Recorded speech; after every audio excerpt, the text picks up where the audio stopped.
Welcome to the Real Estate Espresso Podcast, your morning shot of what's new in the world of real estate investing. I'm your host, Victor Menashe. This is the weekend edition where we interview notable people from the world of real estate investing. Today's no exception. We have a great guest all the way from Sarasota, Florida, my good friend, Khleif. Welcome to the show. Hey, Victor. It's great to be here, my friend. We're going to have a lot of fun today. Absolutely. So, Rod, you've got a very interesting story, and, for the listeners at home, this is going to be a little bit of the dark side of real estate investing because you've got a history, not all of it perfect. Why don't you give a little bit of your backstory, how you got into this particular segment, and maybe some of the tough spots along the way? Sure. Yeah, so I immigrated to this country from Holland when I was 6 years old with my mother's Vansha and my brother Albert. And we ended up in Denver, Colorado, where I lived for 30 years. And we really struggled when we lived here. I ended up wearing hand-me-down clothes from the Goodwill and the Salvation Army all the way through junior high school. And we ate expired food and drank powdered milk because that's frankly all my mother could afford. But my mom had a great work ethic, and she used her she babysat kids so we'd have enough money to eat. And when I was 14, she took that babysitting money and purchased the house across the street from us when I was 14 for approximately $34,000 in that range. And when I was 17, just a few years later, she told me she'd made $20,000 on that house while she slept. And I said, what? I'm getting into real estate. So it had gone up in value that much, okay? And I'm getting into real estate. So I got my real estate license when I turned 18. I made maybe about $8,000 or $10,000 my first year. I made about $10,000 to $12,000 my second year. But my third year, I made over $100,000. And the reason I bring this up is, so what happened between year 2 and year 3? Well, what happened, and something that I discovered and now I've been studying for decades, is the psychology of success. And that success in anything is 80 to 90% mindset and psychology, and only 10 to 20% the stuff you talk about on your great podcast here, Victor. And that's the technical stuff, the real estate stuff, or the business stuff, or the entrepreneurship stuff. Really, 80 to 90% of it is your ability or someone's ability to push through fear, take action, and create that life they deserve, get uncomfortable. If you fast forward to today, I've owned over 2,000 houses that I've rented long-term, multiple apartment complexes. In fact, we're closing on 1,000 doors right now. Back in 2006, my net worth went up $17 million while I slept. If you want to do the math on that, it's like over $8,000 an hour. And of course I did. And, I thought I was a real estate god. I thought I could do no wrong in the real estate world. And, my head got so big I could barely fit it through a door. Whenever that happens, when people get a big head like that, God or the universe or whatever you believe will give them a smack down. Well, that was 2008 for me. I got crushed in 2008 and I lost $50 million. The $17 million I'd gained in 2006 and a whole lot more. It was, I call them seminars. It wasn't a failure. It's only a failure when something like that happens to you if you don't get back up or you don't continue to grow or you don't learn. So it was a seminar, but it was a very painful one, a $50 million seminar. And so maybe I could add some value to your listeners, Victor, if I could speak to what it took to recover from losing $50 million, because I thought I was set for life. Would you like me to expand on that a little bit? Yeah, absolutely. I mean, one of the things that I certainly definitely experience on a regular basis when I suffer setbacks in my projects, and it could be a small setback, whether it's a failed building inspection or even a larger setback, it might be a failed zoning application, whatever it might be, I almost always seem to find a solution, and I'm constantly reminded that it is really a mental game. It's not a technical game. Of course, the technical is important, but it really is figuring out how to get past that fear. It is so central. And it's one of those things that when you talk about it in generalities, people have a hard time connecting to it unless they can see themselves in that picture, I guess, is really what I'm saying. So yeah, definitely. Let's go into that. I think that'd be very valuable. Yeah. So I teach this at my live events. I teach it to my coaching students. And that is, it's this goal-setting process, and I can do it very, very quickly. So let me do that with your listeners because it's very powerful. So if you're listening, guys, get a pen and paper and take a couple of quick notes. This is not like anything you've probably heard before. So what you do is you pick an hour when you have a lot of energy. Don't do it right after a meal. Make sure you're well hydrated and sit down and write down everything you could ever possibly want in life, okay? Write down the stuff, all the houses, the boats, the cars, the jet skis, the planes, whatever it is that you want, all the stuff. Write down how much money you want to make monthly from your real estate career, not just ultimately, like in 10 years, but even within a year, how much do you want to be netting in a year from now? Write down how much money you want in the bank, how much you want your net worth to be. Write down, all of those things. Write down where you want to travel. Write down maybe anything that you want to do in life, like write a book or, something like that. So just keep writing. And if you're analytical, don't stop to analyze it. Just keep writing. You can scratch it out later, but don't let the pen leave the paper. Everything you could think of. I'll tell you, Victor, people spend more time planning Christmas or a birthday than they do designing their lives. And this is designing your life. So write down all the things you can think of that you could ever possibly want in life. Just take the lid off your brain. Don't limit yourself. If you want a private island or a jet, write it down. It's not outside the realm of reality. That starts the process. It's what it does by writing down your goals. It triggers something called your reticular activating system, which is that filter in your brain that filters out all the thousands of things that are happening all the time so that you hone in on the things that it thinks are most important to you. Like a great example of that would be when you buy a car. You never really noticed them anywhere, and you buy the car, you see them everywhere. And they were there before. Your brain just picks up on it.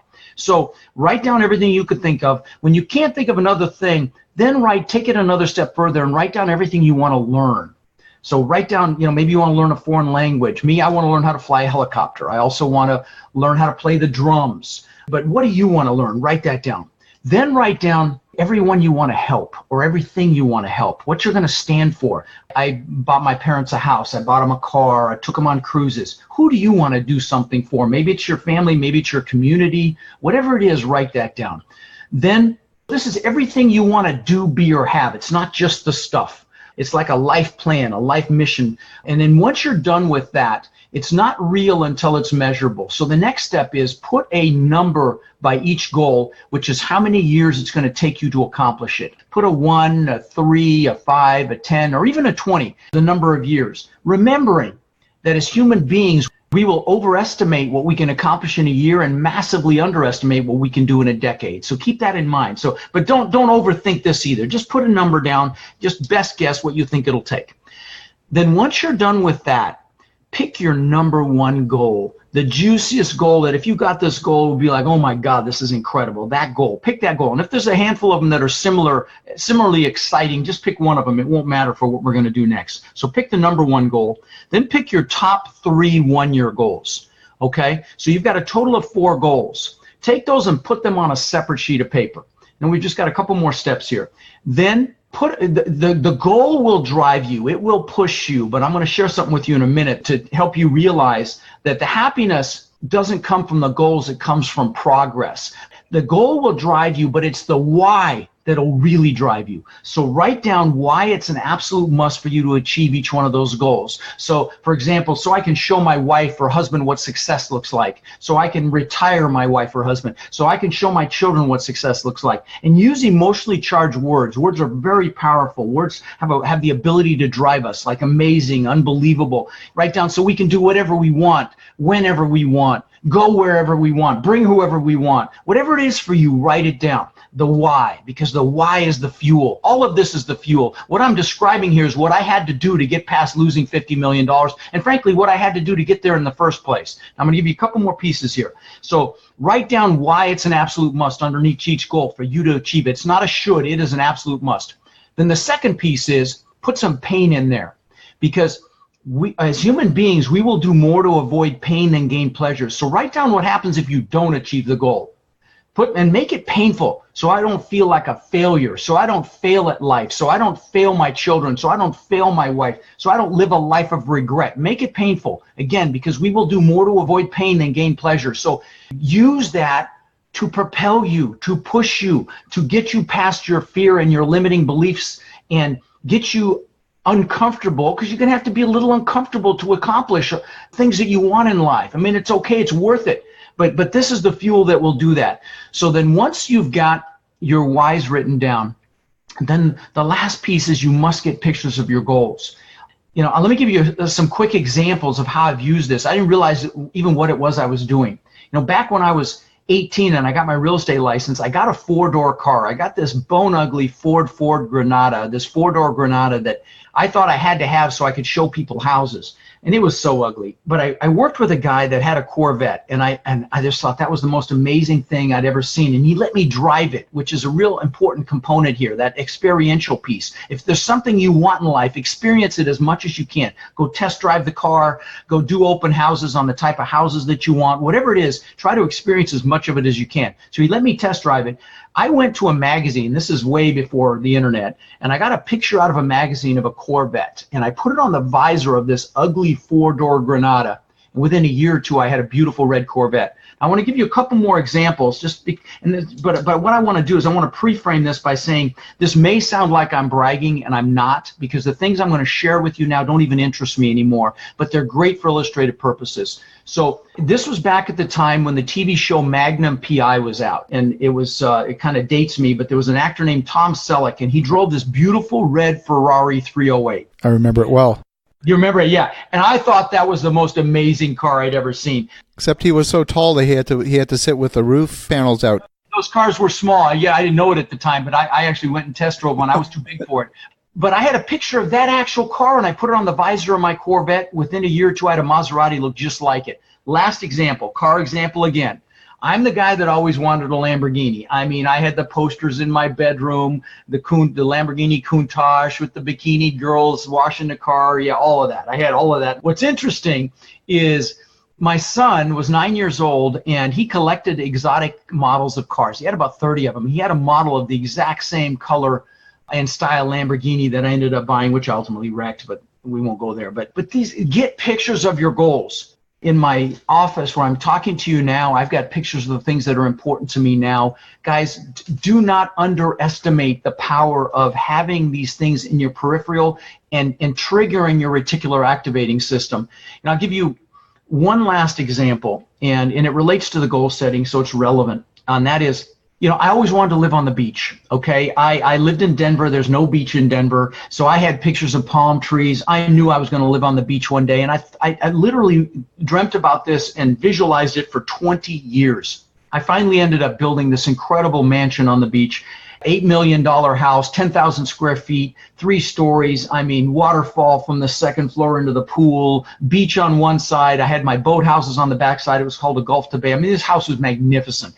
And there's a message here, a lesson here that I want to share with your listeners. And that is, about 2 months after I built the house, my family's inside sleeping. I'm floating in the pool at night, and this pool is changing colors. It had fiber optic lighting, and I mean, the pool was in magazines. The house is just unbelievable. Waterfall into the pool. I'm in the pool 2 months after I built it, and I got depressed. And I'm like, what the hell how could I be depressed? I mean, I've got the Mercedes in the garage. I've got the $100,000 boat. I've got this incredible mansion, and I was really depressed. What I realized when I look back on it is there were 2 things going on. One is, and this is the first one I want to share with your listeners, is you should never achieve a big goal without having other goals lined up behind it. Because like the good book says, without a vision, the people perish. I needed a vision for my future. I had no idea what I was going to do next. So that was one big piece. But the piece I really want to share is I was totally focused on me. Was totally focused on Rod. It's Rod. How can I show the world I'm good enough? You know, I built this giant testament to my ego, this house, to prove to the world I was good enough, really, which is why I built it. And it was all focused on Rod. I went and bought a bunch of books. I bought, you know, Zig Ziglar, Tom Hopkins. These books are going to date me, these guys. You know, motivational stuff, Dale Carnegie, Tony Robbins. And I got halfway through one of Tony's books. And I have now spent 20 years following him around the planet. But this was 20 years ago when this happened. I got halfway through one of his books. I'm like, man, I'm really liking what I'm reading. So I went and saw him live. And it changed my life, frankly. And by the way, let me give a shout out to him. If anybody has not seen him and you could have an opportunity to see him live, just do it. Trust me, before you stop speaking. I found out that he fed families for the holidays. And I had been so focused on Rod my whole life that, you know, that was just inconceivable to me to give to other people. And I came back home and I decided to feed 5 families for the holidays. It was for Thanksgiving back then. I do it for Christmas now. But we bought turkeys. We bought big baskets of food. We went to a church and found out who needed help, found out if they had kids. We bought them toys. And we delivered these baskets just before Thanksgiving. And the third family changed my life. I walked up to this house, and this lady came out of this one-bedroom shack. She had 5 kids in this one bedroom, and she saw the food. She started crying. Her kids came out. They saw it. They started crying. I started crying, and I was hooked. The next year I did 50. The year after that I did 100. Year after that 200. I doubled it every year. 800, 1600. I paid for it up and through 2008 when things crashed. Now I've formed this foundation that, we get donations. But the point is, I've now fed 65,000 children for the holidays.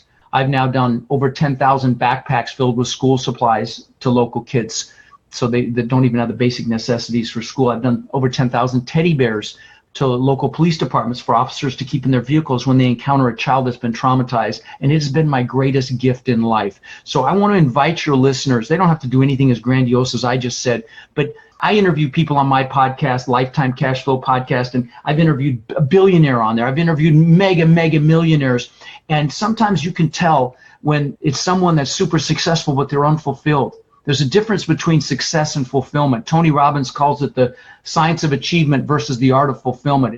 And I'm here to tell you, my friends, success without that piece is not success. So, I know you want financial success if you're listening to Victor, and if you don't have that other piece, you're going to be unsuccessful. So figure out a way to give back in some fashion. All right, I'll drop the mic here. I've been going crazy. No, that's great. Listen, one of the things that I have a goal setting workshop that I host. The next one's going to be coming up first week of December for 2020. What I've discovered is that, like you, the same exercise that you just described, that vision setting exercise, is one that we do as well. It's extremely powerful. And there are 2 types of goals. There are attainment goals. And the second form of goals, which in my experience has turned out for me to be more powerful, are habit goals. Oh, I love it. What are your thoughts on that? Anyone that's a success has developed habits for success. We all have habits. Some of them serve us, some of them don't serve us, around diet, around exercise, around mindset, around the questions that we ask ourselves regularly.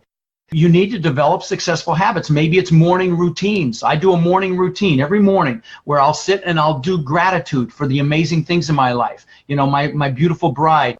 By the way, now I lost that house in 2008, that mansion I was talking about. I now live in a compound. I've got 6 buildings. It's 2 acres. It's magnificent. Giant main house. I've got a guest house on the water. I've got a media building with a conference center above it. It's got a theater room in it. And I mean, just incredible. And because God's got a sense of humor, I can see my old house across the bay that I lost. But anyway, the point is, you get all that. You achieve success by developing habits for success. There's a great book about this called The Slight Edge that I give to my students. And it's just about those little decisions that you make every day that impact whether your life's going to go up or down. And habits are such a critical component of success. I love it. I love it. So you're definitely a kindred spirit, Rod. So I know you've got an event coming up in a couple of days. Tell us a little bit about that. Yeah, I'm going to be in Denver on May 17th, 18th, 19th. I do 3-day events, and they're not like sell-a-thons. Other people will bring a bunch of speakers in to try to sell you stuff. It's just me for 3 days teaching you about multifamily real estate. It's an incredible event. And by the way, I'll also give your listeners my free book if they want it. I've got a 200-page book on multifamily real estate. It's like a textbook for the business. There's no fluff in it. If they text my name, Rod, to 41411, we'll give them a copy of that book. It's going on Amazon here, like literally in days for $24.95. But we'll give them a free copy, PDF copy, and I'll give your students a break on it if they use the promo code Espresso.